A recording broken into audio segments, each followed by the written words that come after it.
for me, that was a path that led me, to the Rangers, and a path that ultimately, losing a lot of guys and, going further into isolation.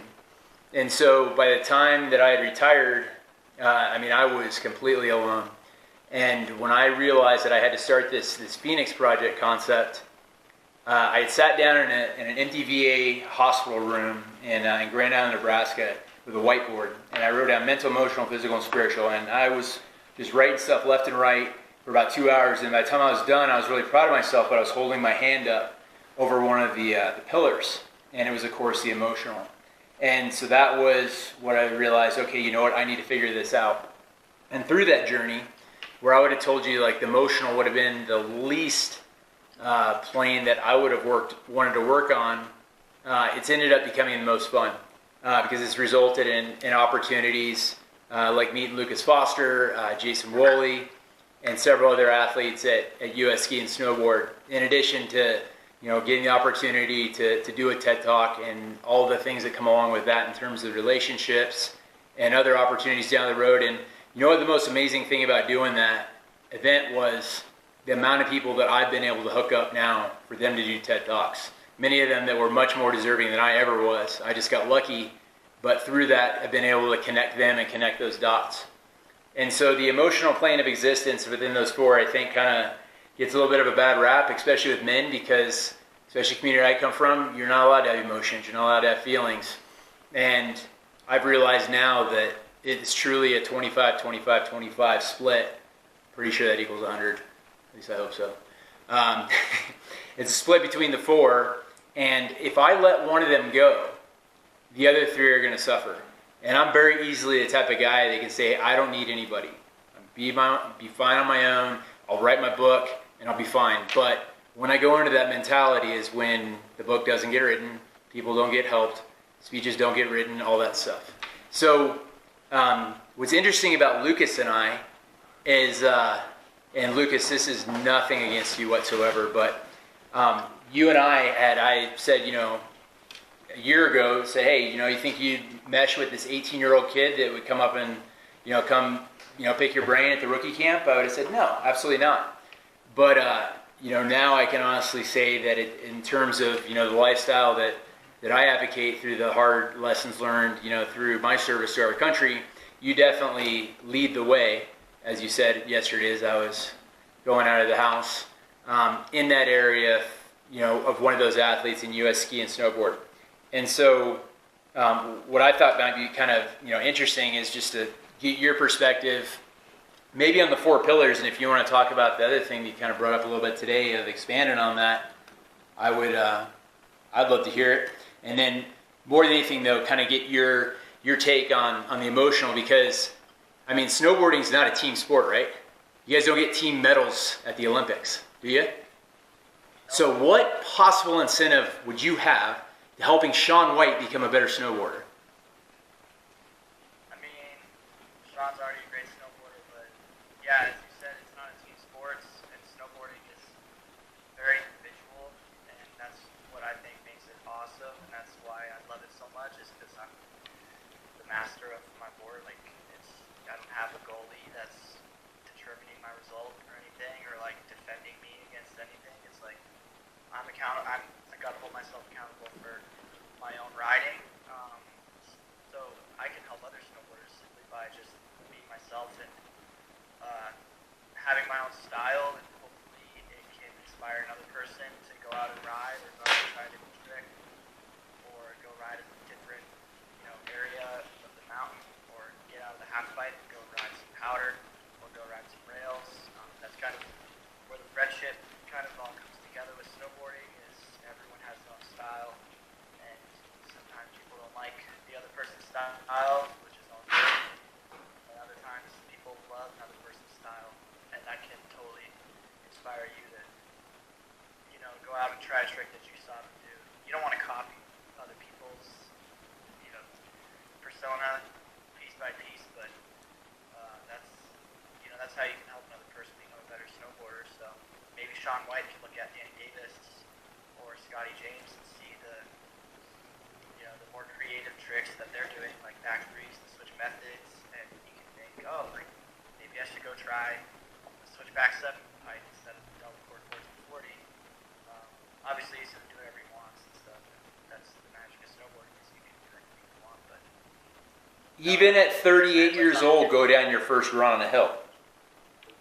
yeah, exactly. Like that's a good example. You know, you've worked with the U.S. ski and snowboard team for a few years, and you've watched what we do and stuff. Like clearly, it's inspired you to go maybe ski harder. But obviously, yesterday or the other day, you went snowboarding. So that's awesome.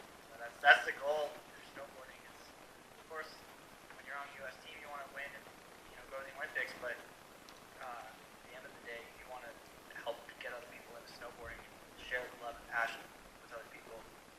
So, Yeah. And people think in this world you can't have both, right? You either got to choose to win or you got to choose to advance the better common good. I disagree with that. I 100% disagree with that. I see both sides. Like contests can be very stressful, and it's super easy to let contests get to your head. But at the same time, like the outlook that I have with competing is, it's an opportunity for you to go travel somewhere else, meet new people, and see old friends. And if you kill it and you ride the best you've ridden and you get on the podium, you can win some money. And even if you don't land your run and it was just an overall crappy day, you still got to go somewhere else and experience a new half pipe or slope style course or a new rail setup if you're doing like rail jam contests. So that's how you can balance them, is by not really letting it be too complicated. You're just snowboarding, and not many sports out there have the freedom that snowboarding has. So just the fact that snowboarding has, so just the fact that we can go out and keep doing our thing, doing ourselves, and get to travel, and eventually you can make a living off of it. I think it's super cool. The fun is the decision that you make. It's a mindset. It's not like the weather makes it fun or less fun. Obviously, that can play a role into your mind, but your mind is what determines the fun in your life. So. Yeah, so you hit on an interesting thing there that I think ties in with the how does complacency play in? And just real quick before you do that, because we have new people have joined, this is Jesse Stewart with Lucas Foster. Lucas is a member of U.S. Ski and Snowboard team. He's on the snowboard half pipe. And him and I have started, just doing some collaborations together here over the past 6 months. Most recently of him coming out to Fort Carson and spending a day at the VA, Fort Carson, the U.S. Olympic Training Center, giving back and just pouring into veterans and active duty military. And we'll go into that a little bit, but just so people have the context of why is a 38-year-old retired Ranger on with a dude wearing a Monster hat? That's why, because Lucas is awesome. So complacency, like, you know how I feel about complacency. So curious if you could turn that role in, because man, I've watched some athletes, they turn from hippity-beppity-boo to down in the gutter if that weather goes bad, and then everybody starts talking about Korea again. Yeah, like complacency, like the feeling of self-dissatisfaction, kind of. Yeah. There's so many different opportunities to like sink into a complacency mindset or mentality, and as much as snowboarding is, it's a free sport 100%. We get to ride how we want to ride, but we can't, as you said, we can't control the weather. We can't control the conditions of the course, really. We can give our input to the people that build our courses, but in the end, all we really can control is what we do on our snowboard that day, how we prepare for the contest, how we react to every circumstance. So, yeah, like when weather goes bad, that's a huge one, because it's like, oh, there's clouds in the sky.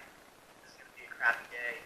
In my opinion, I personally love when the contests or when the weather is crappy, simply because I know that, like, I grew up in Telluride and didn't even have a half pipe. So any chance to even get on transition for me is an opportunity to go enjoy what I do and go put down my best run. So I think just having the awareness to understand that you only can control so much is really important for not letting those factors defeat you. And as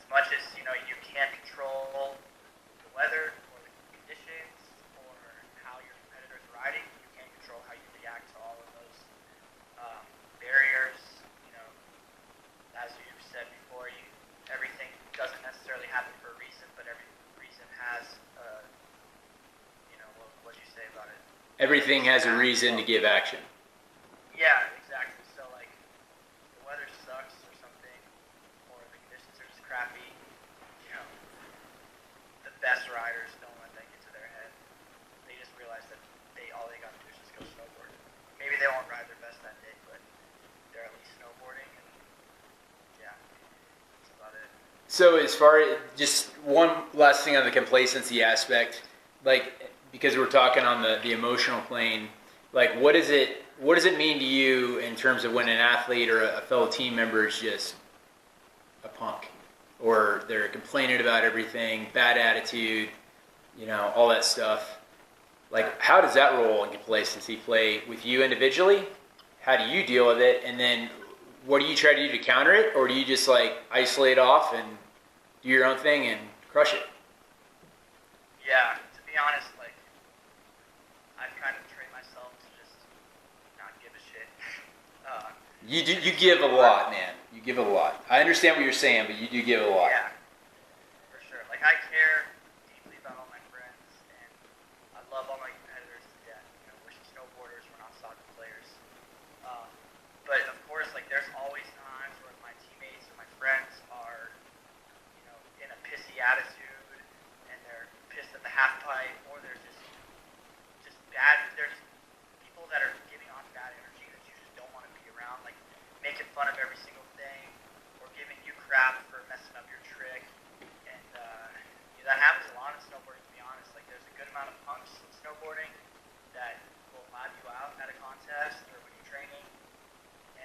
But there's also a huge amount of people that are super just free-flowing, loving, caring people that don't care what you're doing, don't care what board you're on, don't care what you like to ride. They just understand that you're a snowboarder, and that's the way it should be. Everyone's got their own style, and everyone should respect that. But yeah, as for me, what keeps me away from letting that get to my head is simply just remembering that I'm snowboarding for myself. I'm not snowboarding for my friends, even though I hope I can inspire them in some way, shape, or form. At the end of the day, it's not going to be the judging factor on if I'm going to keep snowboarding or not.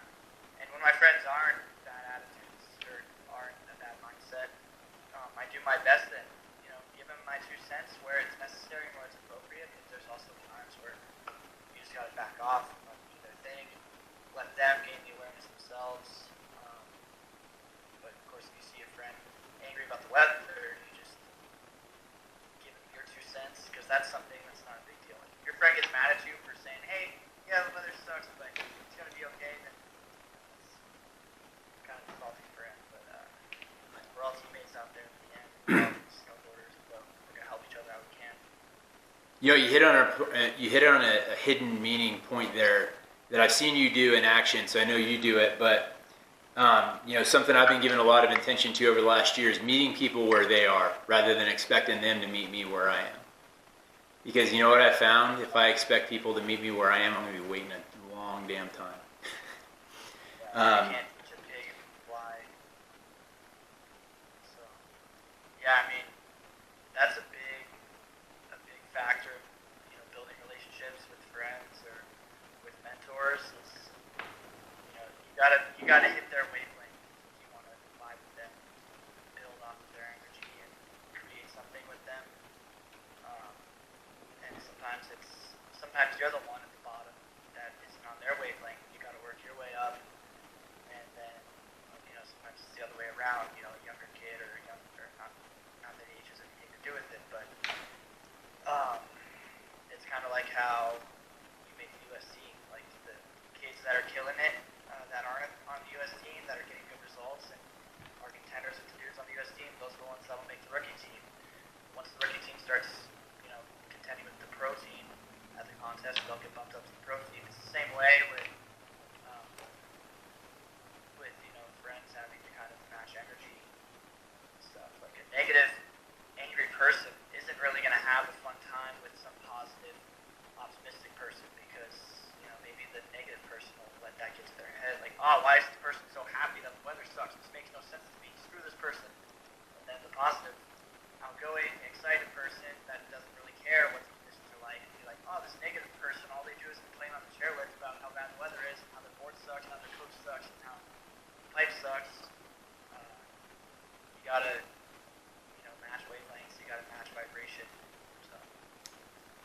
A Willow, I see you on there.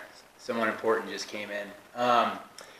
So you hit on, so in terms of, you're not the type of guy that has to hang around or train with snowboarders all day long. In fact, when we've talked about your training, I'd say you probably do more training off snow than any athlete I know at US Ski and Snowboard.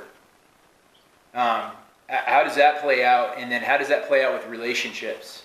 Because I'm assuming if you're training off snow, you're probably going to run into some people that maybe aren't on snow as much as you, and then just open you up to different wavelengths that you can have. Yeah, training off snow was kind of like my only option for a while because I never got to go to Mount Hood or New Zealand or Switzerland or anything. Like I've never, this past summer was my first summer ever snowboarding in the summer. Mm-hmm. And then in Telluride, we didn't have a half pipe. We didn't really have a solid jump line or rail set up for a while. So I kind of had to like double down on off snow training so that my body and mind was strong enough so that when I would go to contests, I was able to kind of catch up to everybody. Mm-hmm. And it's still a struggle. Like I know I'm a good half pipe rider, but I also got a ways to go. I also, a lot of my competitors have stuff on me that I need to work my way up to. But I kind of had to compensate the lack of snow or the lack of quality on snow training with, extreme, not extreme, but a lot of quality off snow training. So snowboarding's mainly mental. It's like 90% mental, 10% physical. So I really had to double down on my mental game so that I had the mental capacity to go through big tricks without the pipe time or the slope time. Yeah, so I never, like on jumps, I never tried to double cork into an airbag. I just went straight to jumps, and that kind of just came from going crazy with getting my mind ready to drop in and do a double off the jump without having the mental backup of knowing that I did it on an airbag or something. So. yeah, well, so I don't know if everybody caught that on there or not, but when did you actually start doing the half pipe? I mean, I've always kind of did half pipe where I grew up and where I live now, but I just go to the slopestyle contest every weekend in Crescent Butte. Yeah. Do the slopestyle event, and half pipe would be the day before, and we would just go for the weekend. So I just did the half pipe for fun, and I, for some reason, would play things better a lot of the time in half pipe. It was never like early. It was never like I was, I'm gonna be a half pipe rider.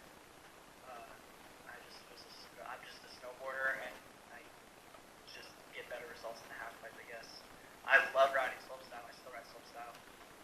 Powder, it doesn't matter what it is. I'll ride a picnic table in my front yard and have a blast on it. But I guess I started riding half pipe more regularly when I was like this past season, when I was like 17 or 18. Yeah. This will be a good year though. Like I'll actually get time to ride in half pipe more. USC does a bunch of camps and stuff, so that'll be a good opportunity. That's like me, like playing, strong safety and football and defense all the way through high school, and then they're like, "Hey, we're gonna put you at quarterback your freshman year at the University of Washington." That blows my mind, man. That's what's that? When I tell people that, like, I hope it doesn't come across like I'm thinking it's a disadvantage to me, because I personally think it wouldn't happen any other way. I grew up free riding, my mom and dad when I was really little, and learning how to ride backcountry when I was young. That was a huge contributing factor to my snowboard abilities now, and just riding our park every weekend with my friends, whether the park had like a flat box or like a down flat down rail that was high off the ground. Like, it didn't really matter what it was. My friends and I just kind of rode whatever we really had in front of us, and that kind of trained me, or trained my mind to not really care what the conditions are. It kind of made me like, oh, this is my opportunity to snowboard. It doesn't matter if it's cloudy or if it's dumping snow and I can't see in front of me. I'm still going to go ride, because that's how we grew up out here. Yeah. It's amazing. I love it. But yeah, we didn't get like the Breckenridge or Copper parks, so we just rode whatever we had in front of us, because we didn't really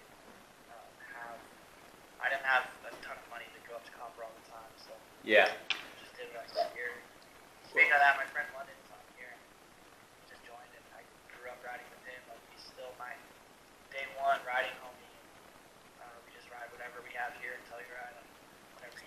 Dude, I hate to hear how you describe what kind of riding homie I am to you. I knew you were talking about me when you were referencing that 85-year-old woman dropping in the half pipe when we were talking in front of 100 of my freaking soldiers that did look up to me. I'm just kidding. So hey, let's do two more like focus questions, and then there's already people that are starting to ask questions. And for those of you guys that don't know Lucas, you're behind the curve here. I would highly recommend. He's a guy does meditation, very holistic approach to training, lifestyle management, everything. So I love for you guys get an opportunity, which I get to very often with him. And I even how did I introduce you? And this goes into my question. How did I introduce you at Fort Carson in front of 100 soldiers that probably somewhat respected me? Remember what title I gave you? How did you introduce me? Hold on. Say that again, because for some reason the volume just... No, how did I introduce you? And at Fort Carson, when I introduced you to speak, what were you to me? You said I was your mentor. I said you were a mentor on the emotional plane of existence. And the reason why I want to ask you is just, can you talk about the role of mentors in your life up to now? Because you definitely have a different set of people you roll with compared to the average Olympic contender. Yeah, so, I mean, my biggest mentor in my life is Jason Cannon, and he's like he was my on-snow coach, still kind of is, but my off-snow coach. That dude changed my life 150%. Here, let me put in some headphones because for some reason the volume is just It's all good. Hi, Sophie. Can you hear me now? Yeah, you're good. Alright, yeah, so Jason, I met him when I was like 15. And he coached Harry and Hagen Carney for like 7 years, and Hagen's a world-class border cross racer. He's on the 18th for border cross and went to the Olympics. And Jason was an ex-pro snowboarder from the 90s. And, he had a good career, competed at X Games and the World Cups. And back then, it wasn't FIS World Cup, it was ISF World Cup, Yep. which would be sick if it was still around because ISF had an awesome contest setup. But I met Jason, and he's had a crazy story. He's a pro snowboarder, and then he shattered his femur in Jackson Hole riding the backcountry. Had like a huge just crisis of pretty much like realizing how unhealthy his body was, how unhealthy his mind was. He's already been through a ton of emotional, just breakdowns, and he went to the Czech Institute and studied with Paul Czech, who trained Danny Way and PLG, pro skater, Lear Hamilton, pro surfer, and did stuff with Sean White, and then some of Paul's trainers were our coach JJ Thomas. And long story short, Jason's just a holistic master, like a holistic gangster, and knows everything about everything. That's how I put it. He's an expert with diet and lifestyle, functional medicine, martial arts. He's trained an insane lineage of Kung Fu and Tai Chi, the same people that Bruce Lee was training with back in the 70s.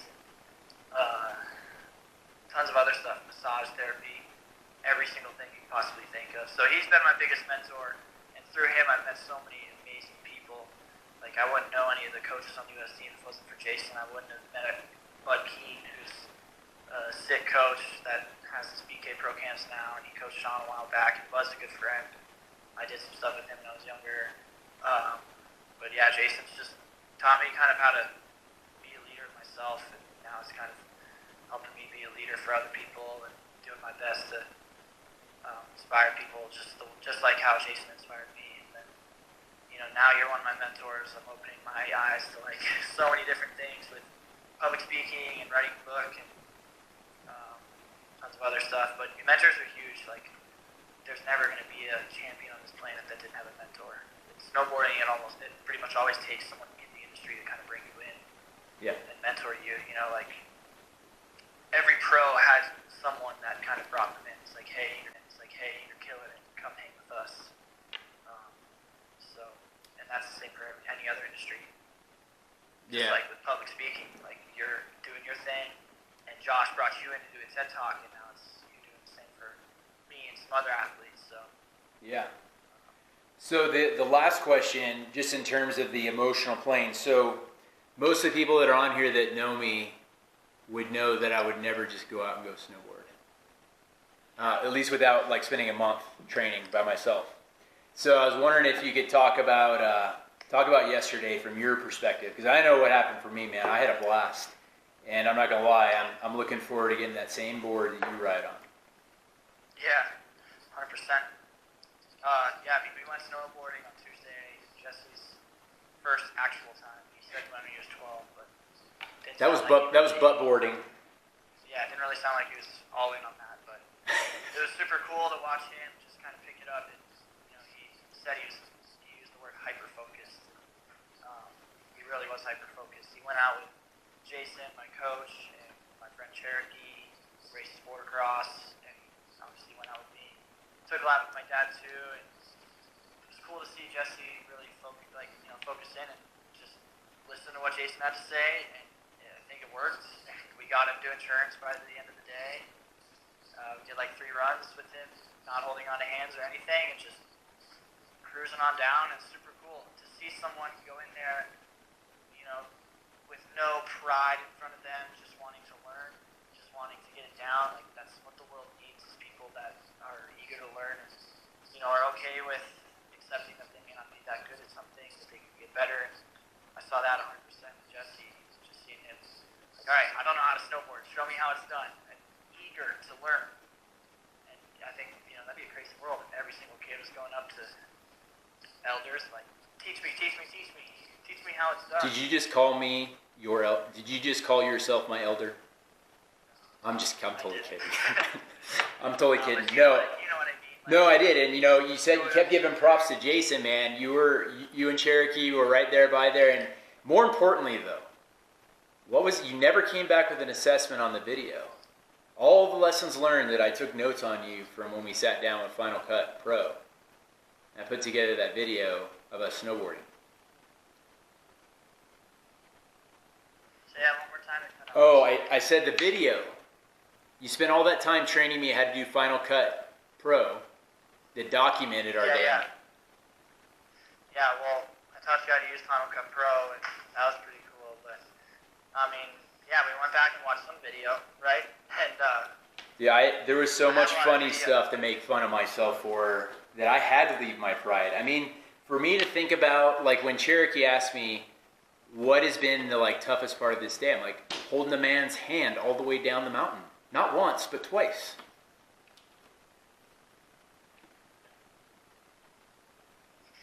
Yeah, I mean, what you were saying about holding a hand down down the mountain, a lot of people would be scared of doing that, and I see that all the time. Like, a lot of people are really afraid to admit that they need a hand on some stuff in life, and that's honestly where the downfall sometimes is with some people, is they let their pride get in the way and they don't really want to accept that, whether it's their career or their family or their relationship, they don't want to accept that they have stuff to learn.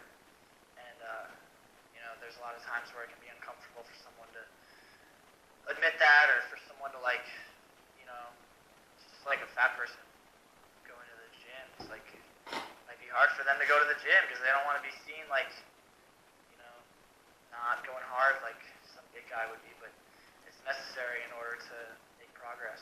So it was super cool seeing you just not care at all, just wanting to learn and not caring what the process would be.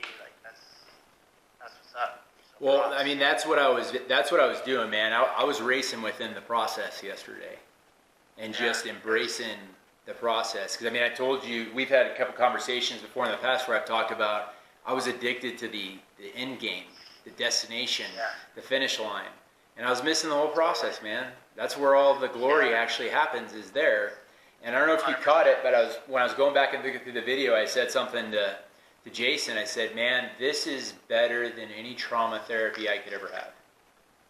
Yeah, totally. And I meant it, and I got it on tape, which I couldn't believe, but I meant it. I was so present. Mm-hmm. Yeah, and that's, as you said, it's never about the destination. Of course, the destination is great, but in the end, when you're early on in the journey and you're the gold medal could be considered a destination when you're 19 years old, going into 2022, that could be your destination. But in reality, when you get there, you realize it's just kind of a stop on the way. Mm-hmm. And your only real destination is when you die and all the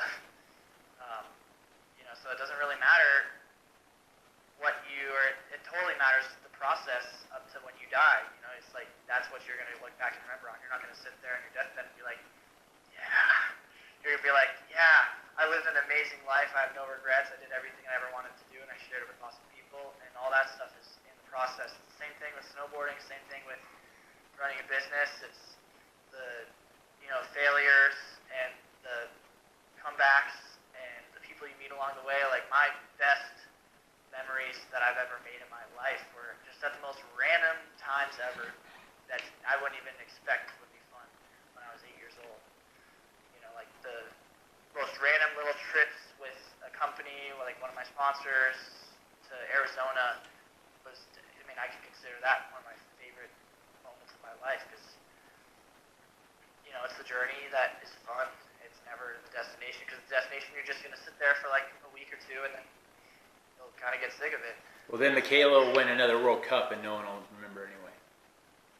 Yeah, exactly. Like, if you get too addicted to the gold medal and that's all you strive for, it's like, at some point, you might want to do something else because you've tasted the gold enough and people have seen you taste the gold enough, they want to see something fresh. Next time we do this, we should do one on brand. Like your brand, your identity. Which obviously we don't have time, but I loved your responses to that. So. And you learn so much on the process too. Like, I think a lot of people forget that life and all these journeys that you take, they're going to be pretty much it's going to be a massive learning experience. It's never like you're just doing it to take. You're there to learn and give, and everything you receive in life, you should at least give back. And if you don't give back, you might find yourself a little lost because you can only take so much and store so much. There's a lot of opportunity to give away your knowledge, and I think that that's how you really fulfill your purpose in life, is by giving away your wisdom, giving away the stuff that you learn along the way. A lot of people get into snowboarding or get into any sport, especially snowboarding and skateboarding too, because they're individual sports, and they think like, oh, we're gonna go to the Olympics, get a gold medal, and that's it. Of course, yes, that is a great goal, and go Olympics, 100% gold medal, but you're also going to meet amazing people along the way, make new friends, see new places, learn so much about yourself, and probably expand your mind into other areas of life, and that's the most important thing. You're going to have a lot of fun along the way. A lot of people forget about that. You're going to enjoy the hell out of it. So. Oh, yeah.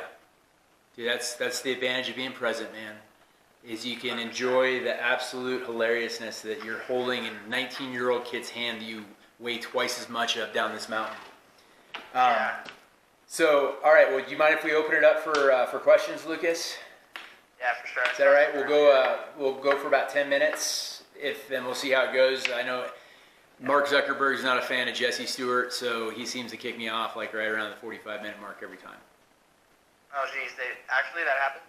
Oh, yeah. It's happened both times. Like right at 45 minutes, and it's usually right as I'm about ready to go on a Facebook rant. Wow. So I'm sure it's personal. Well, there's a question right here from Australian Beyond Liberty. Yeah. Hopefully they're still on here. Yeah. That's... They may not, but they ask what inspires and motivates Lucas to be successful. In the past month, I've actually kind of learned that success isn't everything. It's about excellence. So what I strive for, what makes me want to be successful, is simply the journey, as we were just talking about. And the best journeys are always when you're fighting for the highest, milestone. It's pretty easy to get out of your house and go walk up the street. So that's not much of I wouldn't really consider that much of a success, because that's not much of a journey to walk up the street. Obviously, unless you are disabled of some sort, then that's a huge step along the way. But for me, I want to go for the top simply because, especially with snowboarding and the Olympics and stuff, that's such a big goal, and that's not a 2-day process. That's a 4-year, 10-year endeavor to become a pro snowboarder that truly can change the sports. The journey is going to be long, it's going to be tough, but it's going to be fun at the same time. So that's what drives me to be successful, but most importantly, to strive for excellence. It's because I know when I'm acting out of pure love and really present and striving for excellence, that's when I perform my best, and that's when I can really, be the best athlete I can be and be the best person I can be.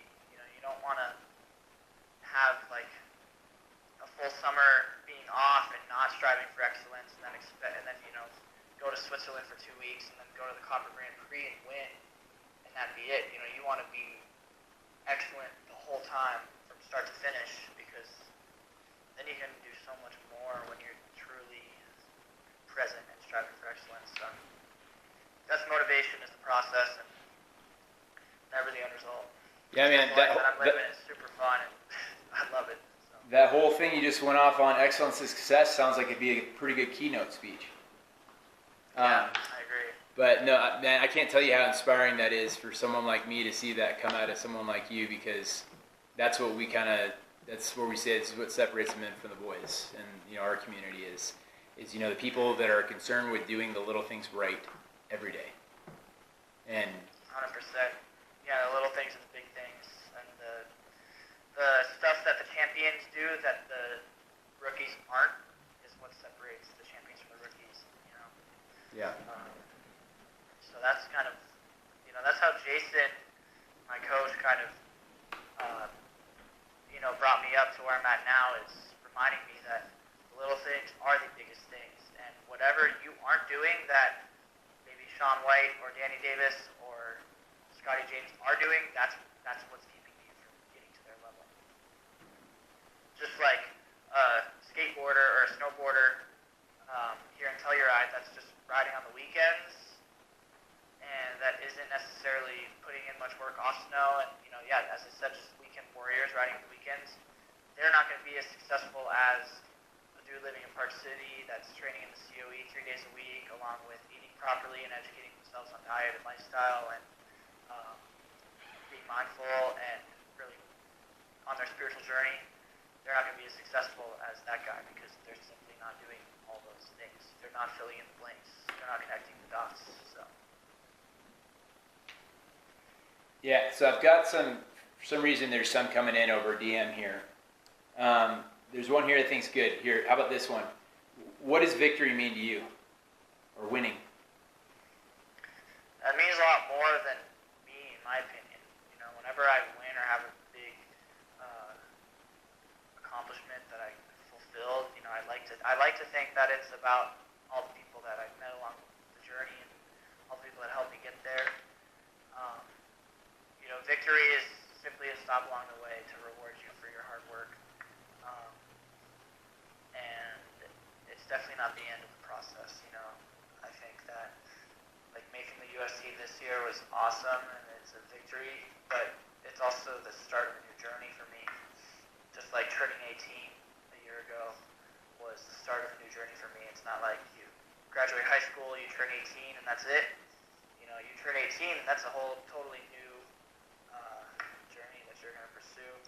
So victory to me is just a step along the way to reward you for all the work you've been doing. Sometimes it's victory, and then sometimes you'll be stopped with failure to remind you what you haven't been doing. So it's good to be aware of both.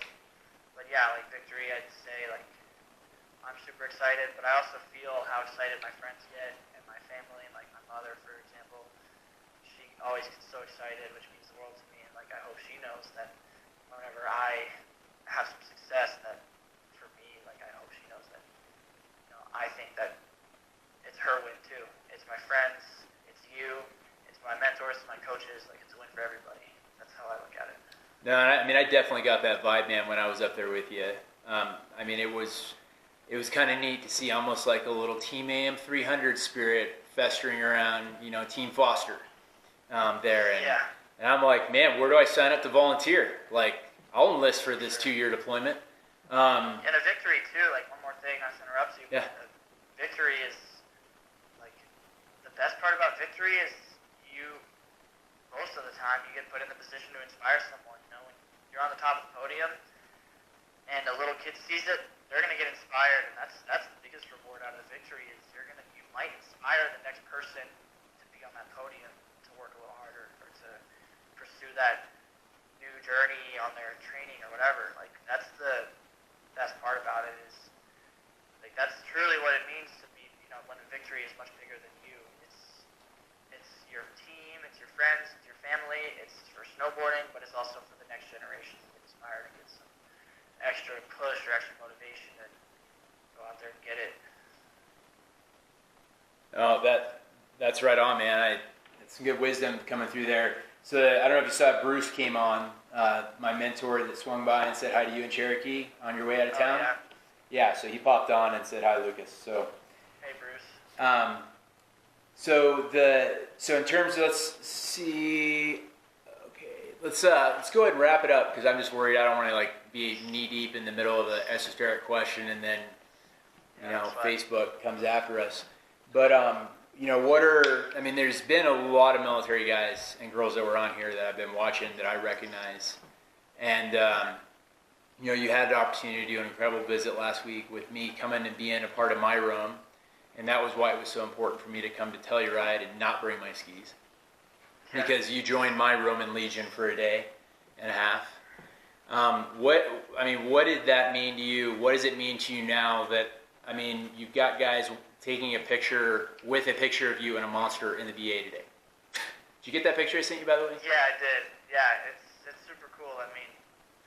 It's definitely, it's amazing and it's overwhelming in certain aspects simply because, I'm the first person to say I'm a human being, just like that person in the picture. Yeah. And, I just hope that they know that I got respect for them and I don't feel like I'm, got the upper hand over them just because they think that what I do is awesome. I think that they're amazing, just like, they might think that I'm cool. So. Well, you kind of are the first, because there hasn't been a snowboarder really that's gotten too involved with stuff. At least with my nonprofit and stuff, it was mainly alpine guys. So you are kind of a first. For sure, yeah, and seeing that, I just hope that I can continue to stoke them out, and I hope that it can be more than me just giving them a signed picture. I hope it can be me, giving them a piece of advice that can get them through that hard situation and that difficult hurdle that they're trying to jump. I hope that I can give a lot more than just a piece of paper. Of course, that's so cool to see that, and it's cool to know that people have that, but for me, seeing that just pushes me to continue doing what I'm doing and to continue being a better version of myself so that I can give better knowledge, give better wisdom back, and it's going to mean a lot more to me whenever people say that, a piece of advice that I gave them helped them through a situation. So it's just motivation for me to keep going. But tons of respect for all the veterans of the VA. I think they're amazing. I have a lot to learn from them. So I'm excited to see them again and keep the cycle of inspiration going. Yeah, definitely. You hit it on the head right there. Being the best version of yourself. I spent so much time trying to help everybody, to include, several of the athletes you work with. When I first started working, where I was so concerned about helping everybody else be the best version of themselves. And man, it wasn't until I turned around and just finally said, you know what? The best thing I can do for my daughters, the best thing I can do for a potential future life partner, business partner, athlete that I'm just going to hang out with and draw on energy, and he or she's going to draw on mine is the best version of myself. It's that simple. It's not rocket science. You gotta revisit yourself all the time. It's like getting an oil change on your car. You can take that car all around the country, but you gotta bring it back to the shop and get the oil change so that it can keep going. It's just like with love. Like, you can't give love if you don't have anything for yourself. You can't give someone $1 if you don't have any money in your bank account. So yeah, like seeing all that stuff that you send me, it's just like, all right, it's working. I gotta keep going. I gotta go into my little hibernation and keep working on myself so that I can continue soaking these people out. That's all it is for me. It's not like, oh yeah, I made it. It's like, oh sweet, let's keep going. So.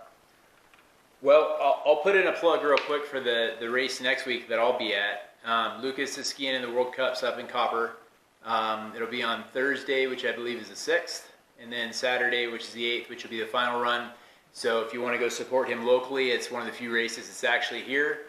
And then there's another one that next week, which is the Rev Tour, or the Dew Tour. That's the Rev Tour, and then Dew Tour's right after. Yeah, there's a lot of them. But bottom line is, there's some races early here that if you want to get out there and meet, Lucas, if you're here local, Colorado base, get out there And if there's any mothers on here, please do not contact me about hooking them up with a date. That's such an awkward conversation to have. And I wouldn't say it if I haven't already gotten a DM for it, Lucas. Yeah, it's already happened, man. But why don't you tell people how they can find you, and then obviously they can go to the AM300 Solutions website, and there's linkages back to all your stuff there too, and we'll have all those videos posted here in the next week. Yeah, as you can see on the live thing, my name's right under Jesse's, Lucas Foster _. Post a lot of stuff on Instagram, and then if there's ever any footage on YouTube or any other links on websites, always link to my description or in my bio. And then obviously am300solutions.com. That's where you can find all the stuff from what we did at Fort Carson, and where you can, look into doing future stuff. And thanks again, Jesse. Yeah, man, that was awesome. So let's see. I think we're good to go. Sorry, man. Well, hey, thanks a lot for doing this, Lucas. I got a ton out of it, man. I'm glad I recorded it with another camera too, so that we can document that and put that in the collaboration file cabinet for hard-fought wisdom. Stoked. Oh, yeah, you know it.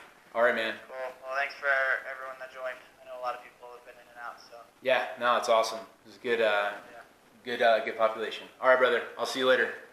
Sounds good. All right, race hard. Bye.